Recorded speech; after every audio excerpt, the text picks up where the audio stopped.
Locked-in syndrome, Rachel Schussberger and Stephanie Danilak. Let's define locked-in syndrome. This definition was first introduced by Plum and Posner in 1966.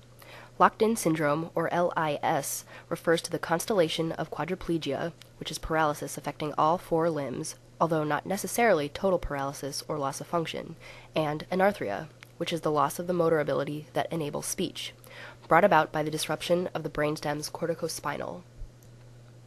Seen here, it is the tract that connects the cortex and spinal cord, and corticobulbar pathways, respectively. The corticobulbar tract connects the cortex to the brainstem.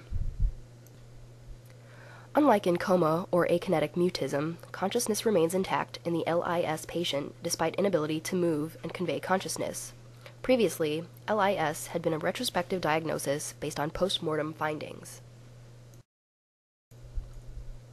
The definition proposed by the American Congress of Rehabilitation Medicine states that locked-in syndrome includes the presence of sustained eye opening, preserved basic cognitive abilities, aphonia or severe hypophonia, which are the inability to speak or an abnormally weak voice, quadriplegia or quadriparesis, which is the paralysis or weakness of all four limbs, and a primary mode of communication that uses vertical or lateral eye movement or blinking of the eye. Locked-in syndrome can be broken down into three different subdivisions. First is classical LIS, which is characterized by total immobility except for vertical eye movements or blinking. Incomplete LIS is characterized by remnants of voluntary motion.